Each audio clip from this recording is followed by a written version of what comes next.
오늘 우리에게 주시는 하나님 말씀은 마태복음 7장 24절로 27절 말씀입니다. 마태복음 7장 24절부터 제가 봉독하겠습니다. 그러므로 누구든지 나의 이 말을 듣고 행하는 자는 그 집을 반석 위에 지은 지혜로운 사람 같으리니 비가 내리고 창수가 나고 바람이 불어 그 집에 부딪히되 무너지지 아니하나니 이는 주추를 반석 위에 놓은 까닭이요 나의 이 말을 듣고 행하지 아니하는 자는 그 집을 모래 위에 지은 어리석은 사람 같으리니 비가 내리고 창수가 나고 바람이 불어 그 집에 부딪히매 무너져 그 무너짐이 심하니라. 아멘. 우리가 잘 알고 있는 이 반석 위에 지은 집 그리고 모래 위에 지은 집 이렇게 많이 들어온 이 말씀을 가지고 기초가 든든한 집 이런 제목으로 하나님 말씀 증언하겠습니다. 요즘처럼 집이 관심사가 많이 된 적이 있을까요? 사람들은 다 자기만의 집을 갖고 싶어 합니다. 그리고 또 더 나아가서 내가 살 집을 내 마음에 맞게 지었으면 좋겠다 이런 생각들을 굉장히 많이 합니다. 단순히 아파트 평수 큰 집을 말하는 것이 아닙니다. 한적한 교회에 전원주택처럼 짓고 살고 싶어 하기도 하고 또 여기 가까운 서촌 굉장히 소박한 동네죠. 거기에 작지만은 땅값이 워낙 비싸니까요. 그냥 아담한 미니 2층 집을 짓고 사는 그런 사람들도 있습니다. 이제 집은 단순히 잠자고 거주하는 것을 넘어서서 우리 삶을 여유롭게 하고 또 다른 사람과 만남을 가져오는 그런 공간이 되고 있습니다. 아니 어떻게 보면 단순한 집이 아니라 나만의 공간을 가지고 싶다 이런 얘기를 많이 합니다. 제가 독서 토론도 하고 또 마을에서 여러 혁신교육지구 활동을 한다든지 하면서 사람들을 만나면 요새 젊은 사람들이 한결같이 그런 얘기를 해요. 그냥 이렇게 조그마한 나만의 공간을 가지고 거기서 어떤 사람은 공방을 만들어서 사람들하고 뭐 차 한잔 마시면서 그런 일을 하고 싶다 이런 사람도 있고 어떤 사람 책을 좀 읽고 나누면서 그런 북카페 같은 걸 하고 싶다 뭐 이런 생각을 갖는 사람들이 굉장히 많이 있습니다. 우리나라는 산이 많고 땅이 굉장히 작죠. 그리고 인구의 한 50%가 이 서울 중심으로 다 모여 살고 있기 때문에 아파트 중심의 주택 문화가 형성되어 있습니다. 지은 지 한 40년 이렇게 한 50년 이렇게 되면 빨리 헐고 층수 높이 올려서 좀 이윤이 남는 그런 아파트에 살고 싶다 이런 이제 욕구가 굉장히 많아요. 우리가 살고 있는 행천동 이 지역도 바로 성곽이 있기 때문에 개발이 안 되잖아요. 그렇죠? 그래서 도시 재생 사업이 시작되었었는데 지금도 여기 사는 주민들이 도시 재생 그런 거 하지 말고 그냥 싹 밀어버리고 아파트 쫙쫙 올려서 아파트에 좀 살고 싶다 이런 사람들이 굉장히 많습니다.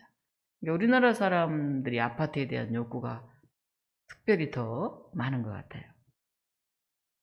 근데 이제 서양 유럽이나 이런 곳들은 주거 문화가 굉장히 다르죠. 거기는 오히려 서민이나 중산층이 아파트에 주로 거주하고 좀 여유 있는 부유한 사람들은 자기만의 집 이렇게 앞에 뜰이 있다든지 그런 개인주택을 짓고 살고 있습니다. 제가 지난 주일에 스페인 바르셀로나 성가족 성당 이야기를 했습니다. 유네스코에 등재된 이 성당은 안토니오 가우디가 맡아서 지금 42년 동안 지금도 짓고 있다고 그랬죠. 근데 우리나라 사람들한테 예를 들어서 지금 집을 5년째 짓고 있습니다 이러면 뭐라고 하겠어요? 부실 공사 아니야? 왜 그래? 부도났어? 이해를 잘 못하죠.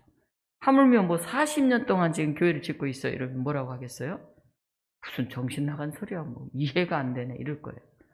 근데 이 서양에 가보면 그렇게 막 10년, 20년, 30년 이런 긴 시간을 걸려서 짓고 있는 그런 건물들이 굉장히 많습니다.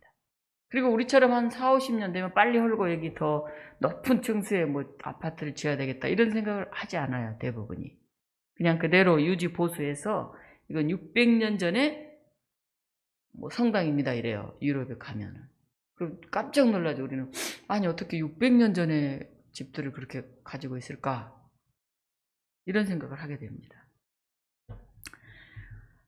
건축 양식도 다르지만은 문화와 기후가 다르기 때문에 집 자체가 다르죠. 우리나라 옛날 집들은 대부분 뭘로 집니까? 목재로 짓잖아요. 목재로, 나무로, 그죠? 근데 서양 집들은 대부분 돌로 지어요. 돌로. 그러니까 그렇게 오래 몇백 년씩 가는 것 같아요. 우리는 그렇게 오래 가기가 힘들죠. 나무가 다 썩기도 하고 뭐. 지금도 이렇게 고궁이나 이런 데 가면 그 나무에 다시 보수하고 칠하고 뭐 이렇게 하는 모습들을 많이 보잖아요. 제가 한번 얘기했듯이 외국은 그 밀농사를 중심으로 이렇게 씨 뿌리는 그런 농법이 발달됐고, 이쪽 동양 쪽은 쭉 같이 우리 모를 심을 때 엉자는 모심기 노래도 있지 않습니까? 똑같이 줄을 맞춰서 심잖아요. 그러니까 이 기후에 따라서 농사 짓는 방법이 다르기 때문에 거기에 따라 사람들이 살아가는 문화가 다르다는 얘기를 했습니다. 한번 사진 한 장 보여줘 보실래요? 네. 네, 밀농사는 막 뿌리잖아요. 이렇게. 그 다음에 우리 벼농사는 네, 같이 줄을 맞춰서 심잖아요. 이렇게. 벌써 달라요. 농법 자체가 달라요. 같이 하잖아요. 저쪽은 혼자 하죠. 물론 뭐 두세 명이 한다 해도 각각 자기가 뿌리니까 방식이 다르죠. 그래서 이 서양은 굉장히 개인주의적이고 독자적인 그런 성향이 발달했다. 이렇게 이제 얘기를 제가 한번 류현준 씨 책에서 그런 얘기를 한 적이 있다 말씀을 드렸었죠. 서양은 그 벽을 굉장히 중요시하죠. 그래서 자기의 독립된 공간이 필요해요. 근데 동양은 기둥을 중요시합니다. 기둥. 그래서 터진 공간이 많죠. 또 사진 하나 보여주실래요? 예. 왼쪽에 이제 서양은 돌로 딱 짓고 창문이 조그맣게 나 있잖아요. 그죠? 근데 오른쪽에 우리나라 집들은 창호지처럼 저렇게 돼 있어서 문을 닫았다 해도 밖이 다 이렇게 소리도 다 들리고 또 이렇게 아예 텅 터졌어요. 기둥을 중심으로 열려요. 자연과 그 안에 집이 다 하나가 돼 있습니다. 우리나라는 다르죠. 동양의 집하고 서양의 집은 딱 벽을 중심으로 단절돼 있잖아요. 굉장히 다르죠.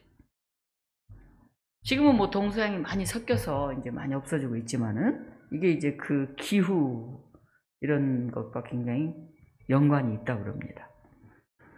동양은 강수량이 굉장히 이제 비가 좀 많이 오는 쪽이고요. 서양은 그와는 좀 다르죠. 오늘 성경에도 이제 집 짓는 얘기가 나와 있는데 반석 위에 세운 집, 모래 위에 세운 집. 이것도 그 시대의 기후와 풍토, 문화가 이 안에 들어 있습니다. 성경시대 유대인들은 보통 산 위에 집을 지었어요. 산 위. 평지에 짓더라도 좀 높은 쪽에 집을 지었습니다. 높은 쪽에. 워낙 날씨가 덥기 때문에 또 하지만은 방어를 위해서 그랬죠. 방어. 적들이 쳐들어올 때. 그리고 이스라엘 산은 대개가 돌산이에요. 바위산. 흙이 별로 깊지가 않습니다. 그런 곳에 집을 짓는 것은 바위를 쪼아서 기초를 세워야 하기 때문에 수고가 훨씬 더 많이 들어가죠. 제가 예전에 있던 교회에도 이제 교회를 세우는데 뒤쪽은 바위예요. 바위. 그래서 많은 분들이 지하를 깊이 파서 주차장을 많이 만들어야 된다. 요즘 시대에는 주차장이 없으면 힘들다. 이런 이제 얘기를 많이 했는데 비용이 너무 바위는 많이 들어가니까 결국 주차장을 깊이 파지를 못했죠. 그래서 벌써 주차장이 부족해요. 이스라엘은 거의 돌산인데 그걸 다 깨고 거기에 집을 지으려고 하니까 얼마나 힘들겠어요. 이스라엘 산은 대부분이 정상 부분은 이렇게 원만한 봉우리로 되어 이렇게 뾰족하면 집 짓기 힘들 텐데 좀 원만한 봉우리로 되어 있고 그 사이에 좀 약간의 골짜기들이 이렇게 있다고 합니다. 평소에는 이 골짜기는 마른 골짜기인데 비가 갑자기 몰아치면은 이스라엘 산은 별로 나무가 없잖아요. 바위산이라. 그럼 이 골짜기 사이로 그냥 물이 꽉 몰려와가지고 다 그냥 휩쓸어 가요. 그러니까 좀 약간 완만한 골짜기, 거기를 와디라고도 이제 부르는데 거기가 평소에는 말라있고 좋죠. 거기 집을 딱 잘 지어놨는데 갑자기 막 몰아치면 어떻게 되겠습니까? 거기가 강처럼 되어버려요. 그럼 집이 잠기거나 떠내려가기가 쉽죠. 바로 그 얘기를 오늘 하고 있는 것입니다. 여러분 그렇다면 사람들이 모래 위에 집을 지을까요? 여러분 같으면 모래 위에 집 짓겠습니까? 안 짓죠. 모래 위에 짓겠어요. 다 반석 위에 지으려고 그러지. 답을 다 알잖아요. 모래 위에 지으면 안 되고 반석 위에 집을 지어야 한다. 이거 다 알잖아요. 그래서 우리들은 생각할 때 나는 반석 위에 집을 짓겠다. 또는 나는 반석 위에 집을 짓는 중이다. 이렇게 생각을 해요, 사람들이. 성경에 나오는 바리새인도 그랬어요. 자신들의 생각은 옳고 자신들은 반석 위에 집을 짓는 사람들이다. 이렇게 생각을 했어요. 근데 예수님이 볼 때는 전혀 아니었거든요. 자기 의가 가득 차서 자기가 옳다고 착각하는 거지 정말 옳게 사는 모습이 아니었거든요. 우리가 사는 요즘처럼 가짜 뉴스가 판치는 때가 없죠. 유튜브 등을 보면은 정말 많은 이야기들이 떠도는데 이게 진짜인지 가짜인지 알 수가 없잖아요. 걸러지지가 않죠. 근데 우리가 그걸 보면서 자기가 생각해온 방식대로 이게 내용이 나오면 아 이거는 진짜야 이렇게 자기가 생각을 해요. 자기가 생각하지 않는 그런 식의 얘기가 나오면 이거 가짜야 하고 확인하지도 않고 믿지도 않아요. 그러면 진짜 우리 시대의 진리가 뭘까요? 내가 알고 있는 것, 내가 경험한 것, 내가 새로운 방식 거기에 맞으면 우리는 그게 진리라고 생각해요. 그냥 믿어버려요. 근데 거기에 안 맞잖아요. 내 생각, 내 방식과 안 맞잖아요. 일단 거부합니다. A, B 두 가지 정보를 놓고 객관적으로 우리가 비교하고 검토하려고 하지를 않아요. 그래서 저는 이 시대의 가장 큰 문제 중에 하나를 토론이 없는 거라고 생각해요. 토론. 뭐 막 정치 토론 나와서 싸우는 그런 토론 말고 우리 삶에서 내 생각은 이런데 당신 생각은 어떻습니까? 이렇게 듣고 서로 얘기를 나누고 그게 이제 토론 문화인데 토론 문화는 저 사람 생각이 나와 다를 수 있다는 걸 인정하면서 귀를 기울여 듣는 거예요. 일단. 그러고 나서 내 생각을 얘기하는 거예요. 그리고 판단을 하는 거죠. 근데 아예 듣지를 않아요. 그래 너는 나하고 다른 쪽이야. 딱 진영 문화라고 그러죠. 저 사람 아직도 그런 소리겠지. 듣지를 않아. 이미 자기 생각이 다 정해져 있어요. 그래서 이게 불통의 시대다. 소통 부재다. 그런 얘기를 하죠. 자기만의 사실, 개인적인 사실을 진리라고 철떡같이 믿고 있는 거죠. 사실 바리새인들이 그랬죠. 자기들이 답을 딱 가지고 있어요. 이게 정답이다. 내가 바로 법이다. 율법이다. 이런 생각을 하고 있었죠. 예수님이 막 비난을 하잖아요. 바리새인보다 훨씬 더 죄를 많이 짓고 세상적으로 보면 더 나쁘게 살고 있는 사람들도 많았는데 그 사람들을 예수님이 그렇게 비난하지 않았어요. 자기가 옳다고 자기가 바로 율법이라고 생각하고 있는 그 사람들, 바리새인들 향해서 막 예수님 오히려 비난을 하셨죠.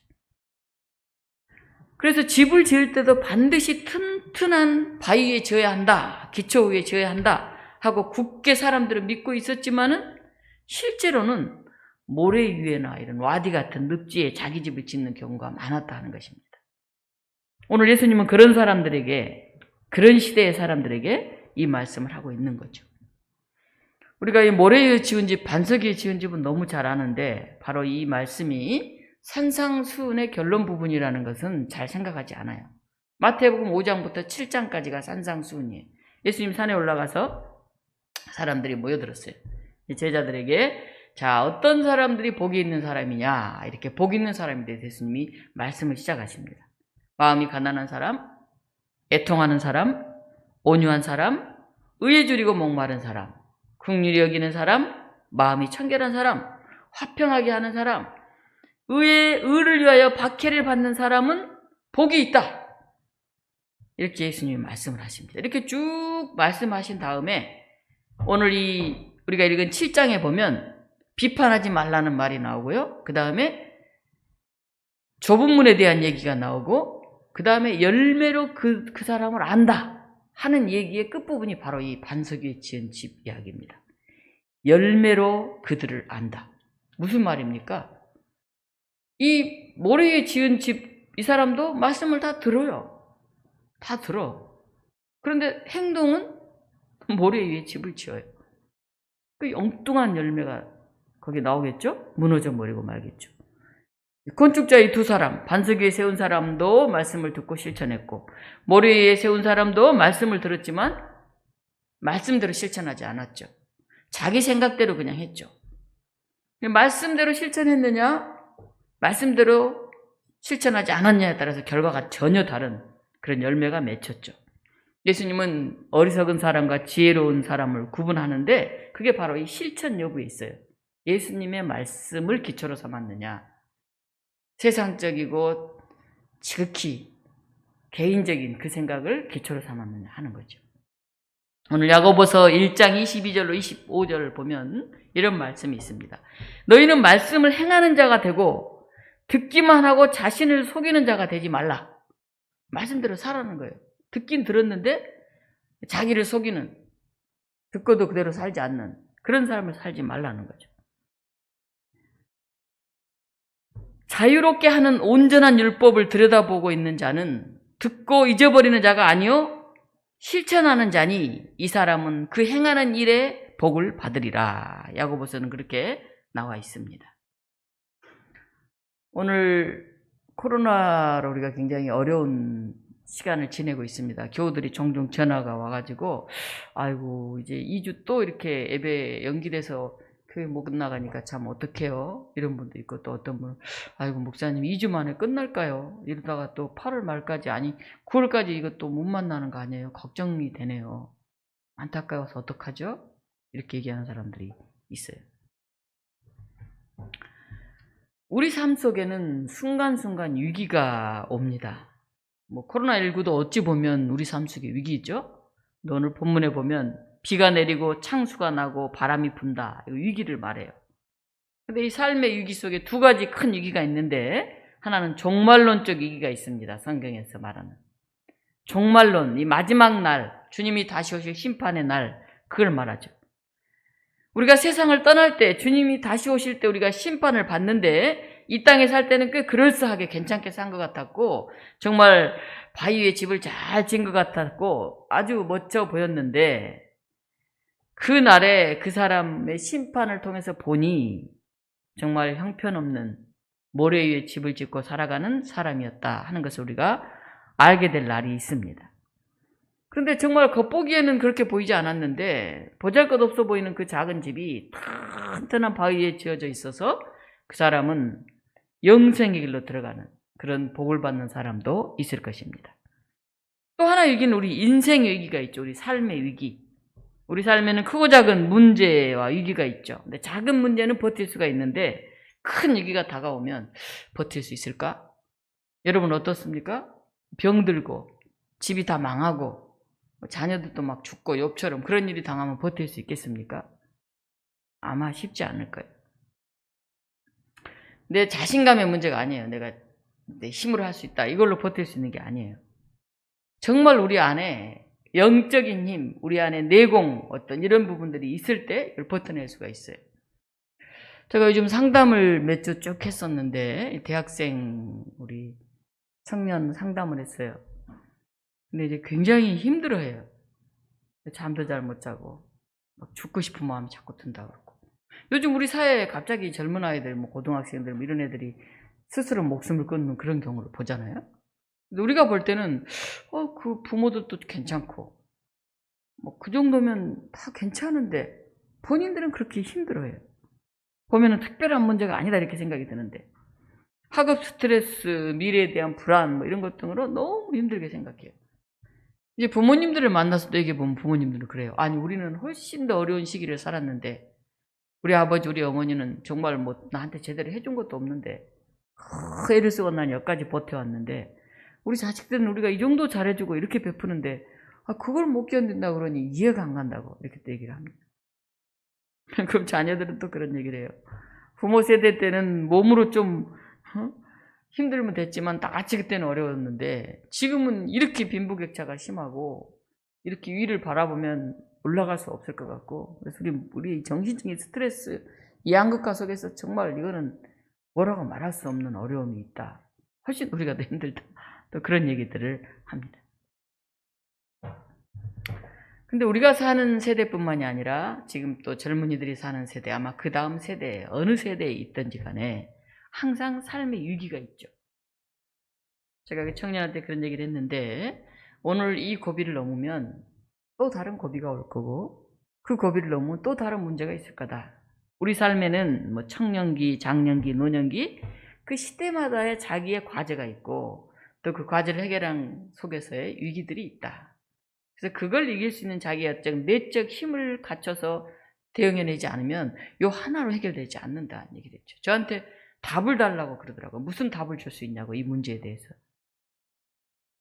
제가 나는 답을 주는 사람이 아니고 스스로 답을 찾아갈 수 있도록 본인의 상태를 객관화시켜주는, 자신을 볼 수 있게 해주는 그런 쪽에 도움을 주는 사람이다. 제가 이제 그런 얘기를 했어요. 몇 주 쭉 저하고 가족 상담을 진행을 했는데, 요즘 이제 젊은이들이 어떤 일로 고민하고 있는지, 그들의 내적 힘이 어느 정도가 되는지, 그걸 들여다볼 수 있는 굉장히 중요한 시간이었다는 생각이 듭니다. 제가 그 청년이 뭐 신앙 없고 교회를 다니지 않던데, 신앙 생활을 해본 적이 있냐 그랬더니 고등학교 때 미션 스쿨이어서 예배를 좀 드린 적이 있고 교회를 몇 번 갔습니다.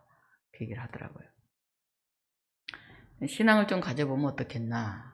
일단은 좋은 공동체가 필요하고 그 안에서 서로 가치에 대해서 씨름하고 나눌 수 있는 부분이 필요하다. 이런 얘기들은 했는데 어떻게 시작할 수 있을지는 모르겠습니다. 우리 신앙의 기초가 뭘까요? 바로 예수 그리스도, 그분의 말씀과 그분의 삶이죠. 이게 진짜 기초죠. 이스라엘이 완전히 망해버리고 2000년간 나라 없는 민족으로 이렇게 떠돌았잖아요. 그런데 이제 이스라엘이 망하기 전에 목숨을 걸고 나라를 지키기 위해 싸웠던 그런 적이 있었죠.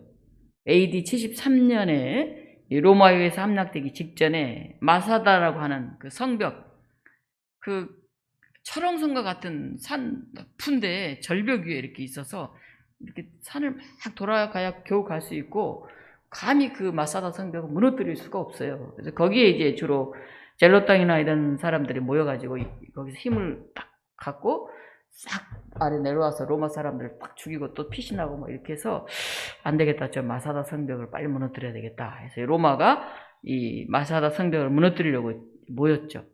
근데 무너뜨릴 수가 없어요. 너무 높은 산 위에 철옹성같이 돼 있어서. 한번 볼까요? 네, 마사다. 뭐 올라가서 무너뜨리기가 쉽지 않죠. 다음 한번 봐볼까요? 네, 저렇게 높은 산이 있고 왼쪽에 보면 사람이 이렇게 가고 있는 모습이 보입니까? 돌아서 저기를 올라가는데 어떻게 저기를 함락을 시키겠어요, 그죠?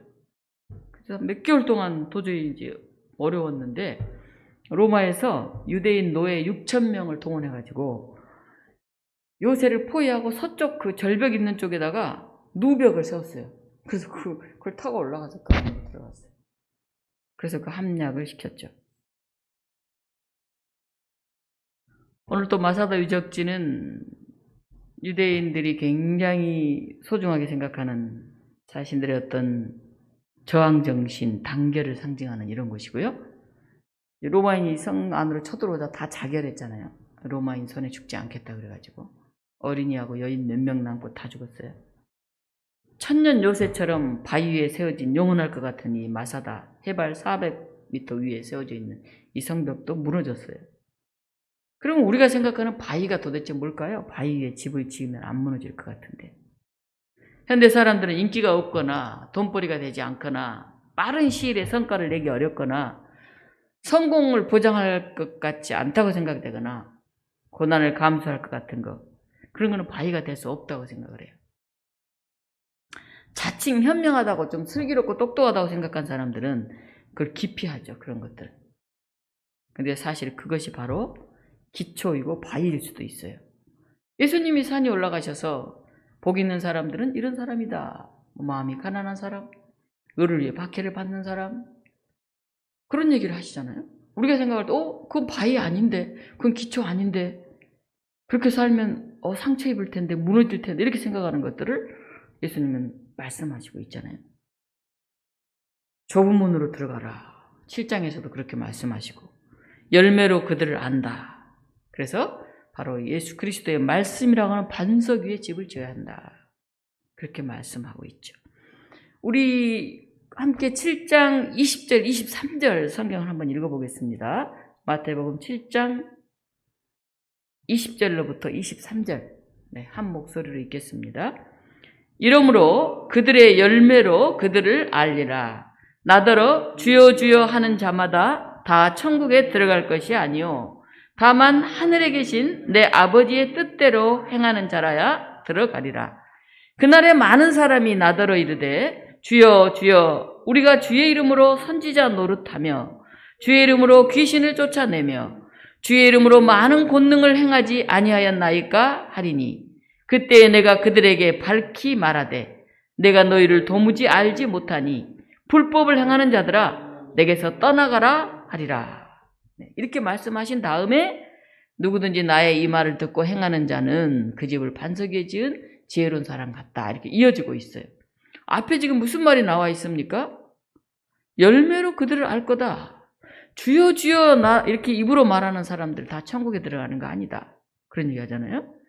하늘에 계신 하나님의 뜻대로 행하는 자, 실천하는 자, 살아내는 자, 그 사람들이 들어간다. 그날에 많은 사람이 주님의 이름으로 우리가 선지자 노릇을 했습니다. 오늘날로 말하면 목사, 장로, 권사, 집사 뭐 이렇게 다 우리가 교회 열심히 다니고 직분 맡아 성실히 일했습니다. 이렇게 일하겠죠. 우리가 주님의 이름으로 귀신을 쫓아냈습니다. 사람들을 막 고쳤어요. 병을. 대단한 일을 하지 않습니까? 우리가 주님의 이름으로 많은 권능을 행했어요. 엄청난 자랑거리잖아요. 이런 일을 했다면 이야 수고했다. 너희들이 하늘의 상이 크다. 이렇게 얘기를 해야 되는데 예수님이 전혀 반대 말을 합니다. 내가 너희를 도무지 알지 못한다. 불법을 행하는 자라. 나한테 떠나라. 그렇게 얘기하잖아요. 말로 나를 믿는다고 하는 거 필요 없다. 때로 뭐 사람을 고치는 것 같이 뭐 대단한 일을 한 것 같은 거 그것도 별것도 아니다는 거예요. 뭐 구약 성경에 보면 마술사도 그런 거 하지 않습니까? 때로는 많은 무슨 선한 일 하는 거 나 그런 걸로 너희 알지 못한다. 오히려 그거는 불법을 행하고 있다. 너희들 가라 그러잖아요. 무슨 말일까요? 그 일을 행한 그 기초가 뭐냐 하는 거죠. 자기 자랑, 자기 유익, 잘못된 자기 생각으로 이룬 세상적 성공, 그 제대로 된 기초 아니다. 그런 거 다 모래에 지은 집이나 똑같다. 나 그날 너희 모른다고 그럴 거다. 그렇게 말씀하지 않습니까? 그런 건 세상적인 위기가 오면 다 허물어질 거다. 이렇게 얘기하잖아요. 눈에 보이는 마사다 요새 엄청난 반석이죠. 어느 누구도 쳐들어올 수 없을 것 같은 거죠. 사람을 치유하는 능력, 세상적으로 보이는 엄청난 성공, 선지자라는 지위나 권위 그런 거 중요한 게 아니라는 거예요. 반석 위에 지은 집, 모래 위에 지은 집은 겉에서만 보면 차이가 나지 않아요. 그렇잖아요. 집을 멋지게 지어놓으면은 그 기초가 뭔지 뭐 중요합니까? 그냥 보면 멋있잖아요. 근데 위기가 오면 비가 오고 창수가 나고 바람이 불면 그때 다 드러난다는 거죠. 우리 삶에 코로나19라고 하는 위기가 닥쳤어요. 주일이지만 교회 나서 함께 예배드릴 수 없어요. 보고 싶은 교우들과 얼굴을 마주 볼 수도 없고 함께 밥을 먹고 이야기를 나눌 수도 없어요. 친교 나눌 수 없어요. 그냥 집에서 영상을 보고 예배를 드려요. 어떤 사람이 그러더라고요. 목사님 처음에는요 딱 이렇게 예배 시간에 딱 켜고 딱 앉아서 이렇게 드렸는데 이게 길어지니까 중간에 화장실도 갔다 오고 옷도 그냥 대충 입고 앉아있고 예배 늦게 그냥 들어와서 설교할 때나 조금 듣고 이렇게 이게 잘 안 되네. 집에서 드리는 게 참 쉽지 않네요. 그런 얘기를 하더라고요. 아마 이런 위기가 계속되면 우리 신앙의 기초가 반석 위에 세워져 있는지 모래 위에 세워져 있는지 알곡과 가라지가 걸러질 것이다. 이렇게 생각을 합니다. 그럴싸한 예배당에 가서 좀 편안하게 애들도 좀 맡겨놓고 마음에 맞는 사람들하고 같이 얘기도 나누고 차도 마시고 그냥 가서 얘기도 하면서 친교도 하고 그게 다 무너졌잖아요. 갈 수가 없으니까. 그러면 이제 우리가 고민해야죠. 내가 그동안 교회를 어떻게 다녔나. 아무게 보고 싶어서 갔었는데 그 사람을 못 봐. 야, 친교하지 않고 혼자서 신앙생활 한다는 것이 뭔지 지금 다들 경험하고 있을 거예요. 성전에 가지 못하고 교우들과 교제하지 못하니까 갑자기 내가 멘붕이 왔다 이렇게 말한 분도 있어요. 신앙이 없어진 것 같다 갑자기. 주일만 되면 그냥 멍하다 이런 분도 있어요. 우리 달리 생각해 볼까요? 초대교회는 지하 동굴 카타콤에서 숨어서 예배를 드렸죠. 기독교인인 것이 밝혀지면 잡혀서 죽는 그런 위기 상황 속에서 더 똘똘 뭉쳤죠. 그래서 그 신앙을 전했습니다. 오늘 이 본문은 산상수훈의 마지막 부분임을 기억해야 됩니다.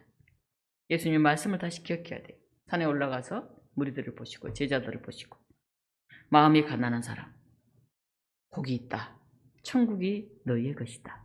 애통하는 사람, 온유한 사람, 의에 줄이고 목마른 사람, 긍휼히 여기는 사람, 마음이 청결한 사람, 화평하게 하는 사람, 의를 위하여 박해를 받는 사람, 복이 있다. 천국이 그들의 것이다. 이렇게 말씀을 하십니다. 오늘 여러분 마음이 가난하십니까? 슬픔이 너무 많습니까? 그러면 그 상황을 예수님이 그런 사람 복이 있다고 하셨는데 나는 지금 무슨 복이 있을까? 이렇게 한번 생각해 봤으면 좋겠습니다. 세상적인 눈에 보이는 저 마세다 요새 같은 튼튼한 바위, 대단한 교회, 엄청난 업적, 엄청난 지위, 그게 아니라 예수님의 말씀, 예수님이 행했던 그 삶, 그걸 마음에 새기고 우리가 살아갈 때 많이 내가 교회 나가든 집에서 TV를 보든 아니 그것조차 못하고 그냥 성경 한 기절을 읽든 그 어떤 비가 오고 창수가 나고 바람이 부는 것 같은 고난이 닥치더라도 우리 안에 하나님 나라라고 하는 그 말씀의 기초가 든든한 그런 독립문교 여러분들이 되시기를 간절히 축원합니다. 기도하겠습니다. 사랑의 주님, 오늘 죄인인 우리가 스스로 의인인 것처럼 생각하면서 바리새인들처럼 살고 있지 않는지 스스로 돌아봅니다. 눈에 보이는 멋있는 집을 짓는 데만 골몰해서 그 기초가 무엇인지 생각해 보지 않고 사는 우리는 아닌지, 그저 바쁘게만, 그저 멋있게만 살고 싶어하는 우리들은 아닌지 돌아봅니다.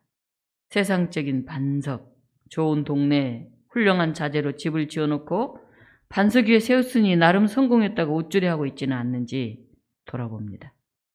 이 시대에 어떻게 사는 것이 예수님을 따르는 것인지 고민하지 않고 내 생각, 내 경험만을 주장하면서 나는 반석 위에 집을 짓고 있다고 착각하는 사람들은 아니었는지 돌아봅니다.